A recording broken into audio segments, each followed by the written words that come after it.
Good morning to all of you. Myself Sandeep Kumar from Chanakya College of Education. My dear student, आज की जो मैं ये कक्षा ले रहा हूँ यह डीएलएड सेकेंड ईयर वालों के लिए है, जिसका नाम हो जाता है S4 स्वयं की समझ। माय डियर स्टूडेंट, मैं आपको आज S4 में स्वयं की समझ के अंतर्गत मैं आपको शिक्षक की अवधारणा के बारे में बताऊंगा कि शिक्षक की क्या अवधारणाएं हैं। तो यहाँ पर कहता है कि किसी भी शिक्षा पद्धति में अध्यापक का स्थान क्या होता है, प्रमुख होता है, महत्व होता है। यानी कि कोई भी शिक्षा पद्धति में अध्यापक का स्थान क्या होता है, प्रमुख होता है। क्यों होता है? क्योंकि शिक्षक ही एक छात्र को उसके क्या करता है, मार्गदर्शक बनता है, उसे एक अच्छे रास्ते दिखाता है, उसे शिक्षित करता है, उसे समाज में रहने लायक बनाता है, योग्य बनाता है, ताकि वह समाज में रह सके और अपना जीवन यापन अच्छी ढंग से कर सके। वह उसके जीविकोपार्जन का एक साधन के रूप में उसके लिए उसको तैयार करता है। यानी कि शिक्षक के द्वारा ही शिक्षक ही एक अच्छे क्या करता है, समाज का निर्माण कराता है। किसके द्वारा? छात्र के द्वारा। कैसे? एक शिक्षा के द्वारा। यानी कि इसीलिए कहा जाता है कि किसी भी शिक्षा पद्धति में अध्यापक का स्थान क्या होता है, महत्वपूर्ण होता है। आगे कहता है कि समूची शिक्षा पद्धति अध्ययन के इर्द गिर्द घूमती है। कहता है कि अध्यापक के बिना स्कूल एक निर्जीव शरीर के समान है। यानी कि अध्यापक के बिना विद्यालय का एक निर्जीव शरीर के समान है। कैसे? ठीक उसी प्रकार जिस प्रकार हमारे अगर शरीर से अगर आत्मा निकाल दिया जाए तो हमारा क्या होता है, हमारा शरीर निर्जीव हो जाता है, यानी कि उसमें जान नहीं रहता है। ठीक उसी प्रकार अध्यापक के बिना भी एक स्कूल के विद्यालय क्या होता है, निर्जीव होता है। क्यों? क्योंकि अगर मान लीजिए हम लाख कितना भी बड़ा बिल्डिंग बना दें, अच्छा सा बिल्डिंग तैयार कर दें, लेकिन बिल्डिंग तैयार करने के बाद अगर उसमें कोई पढ़ाने वाला नहीं रहता है, कोई अध्यापक ही ना रहे, तो वो बिल्डिंग किस काम का है? लाख में बिल्डिंग में बहुत सारे उसको अच्छे से उसमें फैसिलिटी सारी चीज़ दे दूँ, लेकिन अगर शिक्षक नहीं है तो वो बिल्डिंग क्या है, पूर्ण रूप से निर्जीव है। तो इसीलिए कहता है कि अध्यापक के बिना स्कूल एक निर्जीव शरीर के समान है। वह विद्यार्थियों का आध्यात्मिक एवं बौद्धिक पिता होता है। कौन? विद्यालय। विद्यालय क्या होता है? विद्यार्थियों का एक आध्यात्मिक और बौद्धिक पिता होता है। वह विद्यार्थियों को अज्ञान के अंधकार से ज्ञान के प्रकाश की ओर ले जाता है। यानी कि क्या करता है, विद्यार्थी को शिक्षक क्या करता है, अज्ञान के अंधकार से ज्ञान की ओर ले जाता है, अर्थात वह उसको प्रकाश की ओर ले जाता है। यानी कि उसका मार्गदर्शन करता है। क्यों? क्योंकि देखिए, जब विद्यालय में जब बच्चे जाते हैं तो उसमें क्या करता है, अनेकों प्रकार के वहाँ पर अनेकों प्रकार के विद्यालय में क्या होते हैं, बच्चे होते हैं। तो अनेकों प्रकार के जो बच्चे होते हैं, अर्थात वह क्या कहता है, यानी कि अंधकार से प्रकाश की ओर ले जाता है। यानी कि शिक्षक क्या करता है, यहाँ पर विद्यालय में बहुत सारे छात्र पढ़ते हैं, लेकिन छात्र पढ़ते हैं तो क्या करते हैं, शिक्षक सबको, यानी कि वो ये नहीं जानता है कि कौन सा विद्यार्थी यानी कौन सा छात्र किस परिवार से, किस माहौल से, किस स्थान से कैसे आ रहे हैं, वो सब ये नहीं जानते। शिक्षक का एक दायित्व होता है कि वो कोई भी माहौल से, किसी भी प्रकार का कोई भी छात्र आता है तो उसको एक अच्छे से शिक्षा देना और उसको समाज के योग्य बनाना। यानी कि विद्यालय आने से पहले छात्र क्या होते हैं, छात्र में पूर्ण रूप से शिक्षा की जानकारी नहीं होती है, लेकिन जैसे जैसे वो विद्यालय में आते हैं, विद्यालय में पढ़ते हैं, उनमें क्या होती है, शिक्षा की जानकारी होती है। तो जब शिक्षा की जानकारी होती है तो क्या करते हैं, वो अपने आप को आगे की ओर ले जाते हैं, एक अच्छे समाज का निर्माण करते हैं, एक अच्छे समाज का निर्माण करते हैं। जब एक अच्छे समाज का निर्माण होता है तो क्या होता है, एक अच्छा राष्ट्र का निर्माण होता है। तो वही कहता है कि वह विद्यार्थियों को अज्ञान के अंधकार से ज्ञान के प्रकाश की ओर ले जाता है और सभ्यता के दीपक को हमेशा क्या करता है, प्रज्वलित रखता है। वह विद्यार्थियों के शारीरिक, बौद्धिक, भावात्मक, सामाजिक, नैतिक, सांस्कृतिक एवं आध्यात्मिक विकास पर महत्वपूर्ण प्रभाव डालता है। यानी कि देखिए, शिक्षक क्या डालता है, वो क्या करता है, वो विद्यार्थियों के शारीरिक, बौद्धिक, भावात्मक, सामाजिक, नैतिक, सांस्कृतिक एवं आध्यात्मिक विकास पर महत्वपूर्ण प्रभाव डालता है। कौन? शिक्षक। क्यों डालता है? ताकि उसका पूर्ण रूप से सभी क्षेत्र में क्या हो सके, विकास हो सके। आगे कहता है, वह विद्यार्थियों को पशु तत्व से मनुष्य तत्व की ओर ले जाता है। यानी कि वह विद्यार्थी को क्या करता है, पशु से मनुष्य बनाता है। वह यह अध्यापक ही है जो किसी के जीवन को जीने योग्य बनाता है। यानी कि शिक्षक ही किसी भी व्यक्ति के, चाहे वो मेरे हो या आपके हो या किसी के भी, कोई भी व्यक्ति हो, उसको जीवन जीने योग्य बनाता है। वह राष्ट्र का निर्माता होता है। राष्ट्र का कैसे निर्माता होता है, यानी कि वह क्या करता है, एक पढ़े लिखे समाज का निर्माण कराता है। और एक पढ़े लिखे समाज से क्या होता है, एक समाज का जब निर्माण होता है तो समाज से ही क्या होता है, राष्ट्र का निर्माण होता है।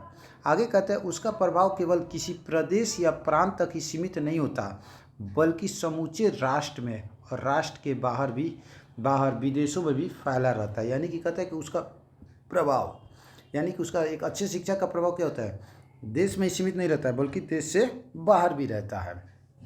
आगे कहता है कि प्लेटो, अरस्तु, सुकरात, गुरु नानक, स्वामी विवेकानंद, महात्मा गांधी जैसे महान अध्यापकों का प्रभाव क्या है, समूचे विश्व में फैला हुआ है। क्यों फैला हुआ है, क्योंकि ये अच्छे विचारक थे। इनके द्वारा जो भी शिक्षा व्यवस्था ये पूर्ण रूप से सफल थी।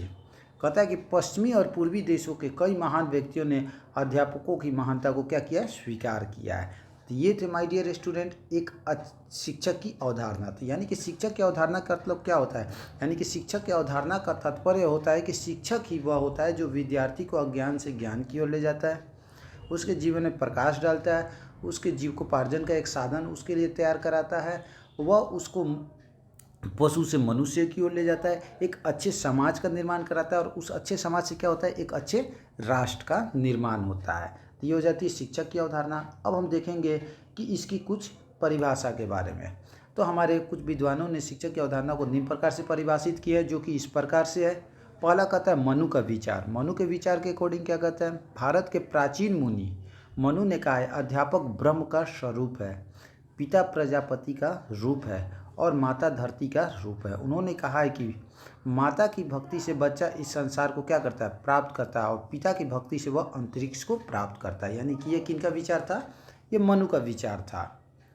आगे कहता है डॉक्टर जाकिर हुसैन क्या कहते हैं, डॉक्टर जाकिर हुसैन कहते हैं कि निसंदेह अध्यापक हमारे भविष्य का क्या होता है, निर्माता हो। यानी कि एक हमारे भविष्य का निर्माता कौन होता है, शिक्षक ही होता है।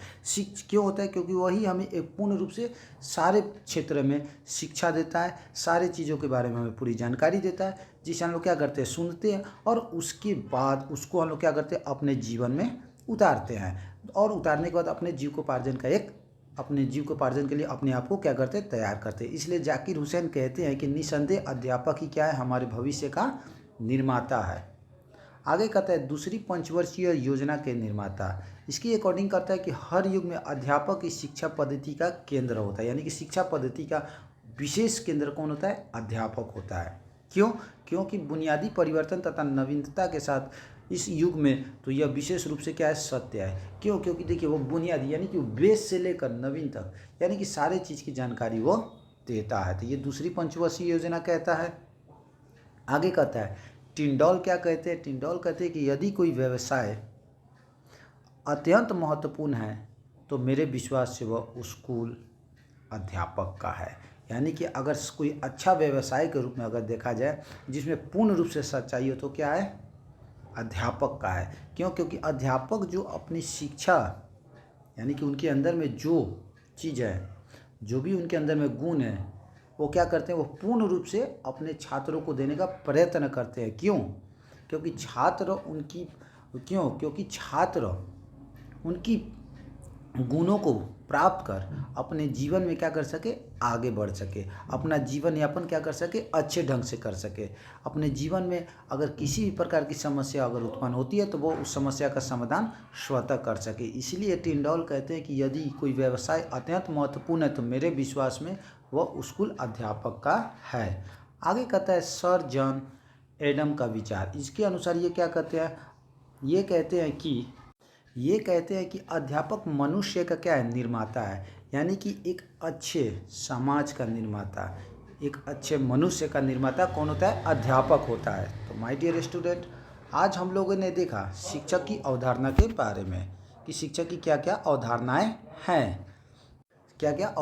हैं, तो इसके अंतर्गत हम लोगों ने देखा कि देखिए अगर विद्यालय में अगर किसी भी शिक्षा पद्धति में अगर हम लोग देखते हैं तो सबसे सर्वोच्च स्थान किसका होता है, शिक्षक का होता है। क्योंकि देखिए आज प्राचीन युग से लेकर आधुनिक युग तक अगर जो भी व्यक्ति जिस भी क्षेत्र में अगर आगे बढ़े हैं, चाहे वो कितना भी ऊपर क्यों ना बढ़ गए हो, उनका मुख्य श्रेय किसके ऊपर जाता है? शिक्षक के ऊपर, क्योंकि शिक्षक ने ही उनको क्या किया? मार्गदर्शन कराया है, उनको आगे की ओर ले जाने के लिए प्रयत्न किया है, उन्हें वो पूर्ण रूप से जानकारी दी है, जिससे क्या हो जाता है? वो अपने जीवन के बारे में सोच सके, वो अपने जीविकोपार्जन के बारे में सोच सके।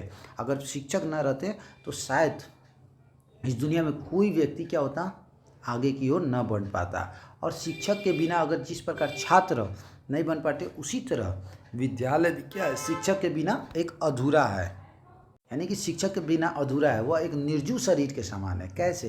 यानी कि कैसे? अगर मान लीजिए कि आप कितना भी अच्छा बिल्डिंग, मैं बार बार कहता हूँ, आपका अच्छा बिल्डिंग हो जाए, सारे फैसिलिटी अगर आपके विद्यालय में, लेकिन अगर वहाँ पर पढ़ाने वाले शिक्षक नहीं हैं तो क्या वो बेकार है। तो बिना शिक्षक के क्या होता है? विद्यालय निर्जीव है, यानी कि निर्जीव मतलब मरा हुआ है। शिक्षक ही विद्यार्थियों का क्या होता है?